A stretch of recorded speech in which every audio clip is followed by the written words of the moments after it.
for that shit. You know what I'm saying? And I say, I used to just be mad because what nigga can say he not no rapper and always rapping?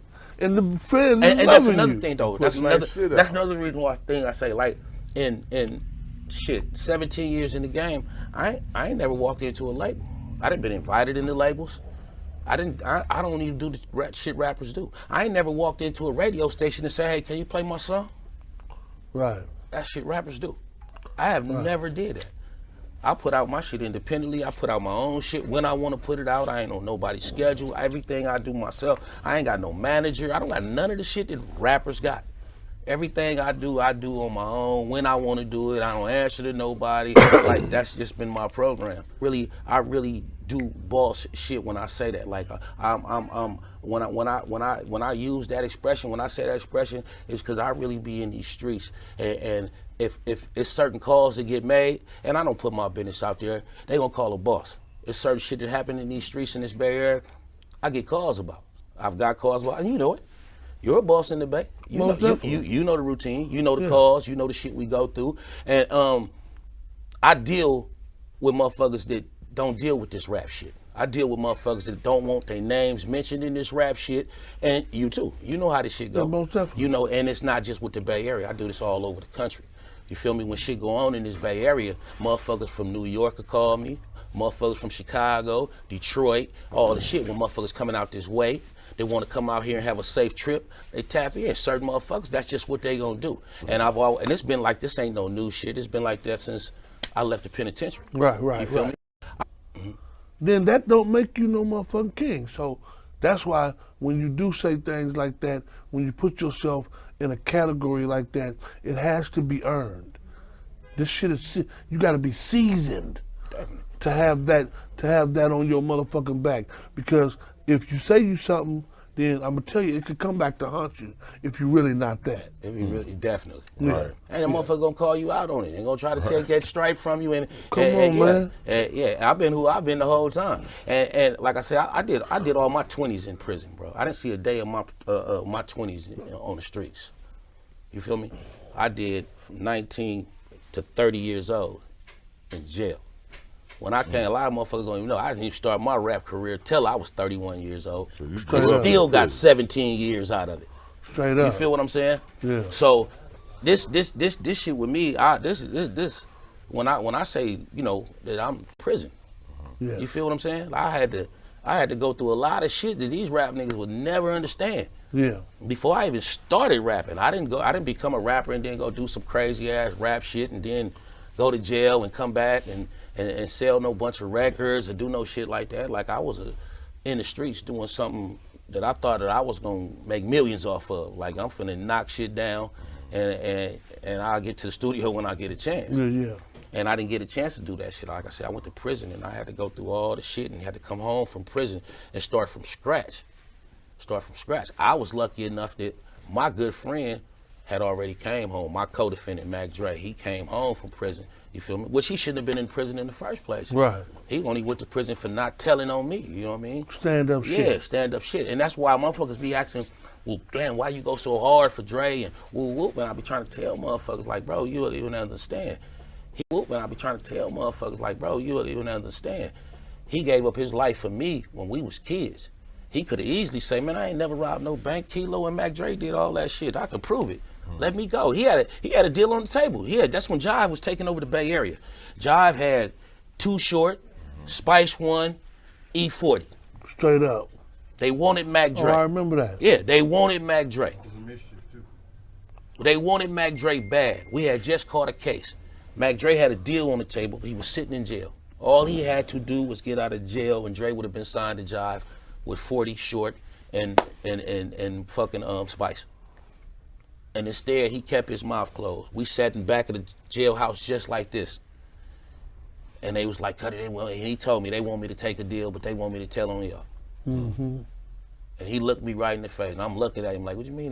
He's like, man, they trying to get me. I said, well, you already know what it is. He already, you know we going to try. And I be trying to tell motherfuckers like, bro, it's always fascinating. And it's detailed in my book that's out. Yeah, most definitely. Well, it's getting shipped right now, so it'll be in hands within the next week or two, it'll be in hands all over the world. What's the name of the book? Soul of a Gangster. It's basically Soul my of a story. It's just everything I just told you is in there, plus It's like an detail. autobiography? Yeah, it is definitely my autobiography. All right, so let's jump into something a little messy. Messy Mar? That's a good one. Hey, what's going on, man? What's going Where on? Messy Marv at? What? Under somebody's shoe? Marv was a good rapper though, man. Definitely, one of my favorite rappers for day. You went looking for me, and after that, your whole life flipped upside down. Right. Now, a nigga could have killed you for that. Right. But since you was going through so much hardship, I just sit back and let you crash and have fun with it. I had fun with it the whole time, and I made a bag off of it. Yeah. I had fun with it. I could have did it a whole lot of shit to him, but I had fun with it. To this day, I'm still gonna use that slogan, where Jay Diggs at. But the biggest question now is, where's Messy Marv at? And that's what I'm saying. Nigga play with me, he'll disappear out this game. I'll just get rid of niggas. I just told you, I just saw the nigga. Yeah, it's close cousin JT next. That's what I'm saying. Like, so, yeah, I mean, you know, that's the game we play, man. You know, that's the game we play, man. Them drugs, man, that psychosis will take you out your game, man, you know, and I see a lot of these artists, they use these drugs, and they're not the guys that they used to. And that's the point. So, you got called a rat in Las Vegas one time. And I leveled a nigga for it. Yeah, by leveled a that room. stand-up individual. And leveled that room real quick. And it's crazy because, you know, that's one thing, you know, and something else. Anybody that know me, I go so hard on rats because I lost my life to a rat. A man one day decided that he didn't want to do his own time. So he sent me instead. So when I went to prison, bro, my understanding with any man that told on a motherfucker, because he didn't want to do his time, bro, I'll have no, get the fuck away from me. Like I can't enforce everybody. Yeah. But yeah, that's always been me. You can, if you listen to my music, you know I don't play with rats. I don't hang. I had to cut people off in my life. I'm mad, so it's the coffee stand, and they got the girls in there, and the you know, they got they looking like they going to the strip club, but they serving coffee. The line be around the corner. They round the corner. So yeah. No, I said that was gonna be my next investment. A coffee shop. Y'all remember I said that? Me and my business partner, she's in the building right now too. Yeah, we work. That's his publicist. You can't have her too. Oh, no, that's Lil Dick. Yeah, she all the Diggses. That's what I'm talking about. She pro all the Diggses. God damn it, do your thing, man. I'm telling you like this. My prayers is in the air for your success. And I don't want to. I'm trying to be like you when I grow up, Zoe. Man, look, man. You probably won't make it. I appreciate you having me in here, man. But I'm mad my foot ain't as long as these motherfuckers. No, we got some shit your size. Got all these size 19s on the wall. We got some shit your size. Quit playing. This nigga got Shaq Diesel foot store over here. Quit playing. We got some shit your size. What size you wear? Definitely. They trying to follow your footsteps, rappers? Yeah, they all pretty much in the music. And then one with me, he in the music and acting. He on a bunch of, you know, HBO shows, commercials, everything. So he's about his that's the actor. Yeah, that's the actor in the family, Lil Diggs. He got his publicist with him. He's like, I'm not gonna talk to you right now. I gotta talk to my publicist. Yeah. So he be on the road with me. You know, I'm trying to teach you. I gotta teach him how this road move, man. You know how to move in and out these states and how to tap in and do all the right shit, man. Cause he definitely one of mine. Yeah, that's like the new Joe Jackson. That's what I call myself. Zoe Jackson. I take my kids, you know what I'm saying? Come on, man, we finna get in the studio. We finna do something, man, show off somewhere. You know what I mean? And exude that energy somewhere positive. And then we can benefit from it some way, somehow. Them to really, you know, do some shit. So I do everything I can. I try to put my hands in everything that I can, you know what I mean? And figure, you know, after so long, you start realizing, man, that you really gotta have that generational wealth. So you start trying to figure out how I can do this shit and do this shit and do this shit. I try to get into everything, man. You know, they said millionaire needs seven. Yeah, you already know the routine. Come on, man. I'm trying to get my 7 planted in stone, and at the same time show these kids how it's done, man. So I keep them with me. You know, anytime you see me, you're gonna see at least one of my kids with me, man. We do it moving together. Yeah, I just was talking to you. You had 2 of them with you. You know, so you want to drop the other one off? Dropping themselves off now. Them hoverboards is Benzes and shit now. Straight up.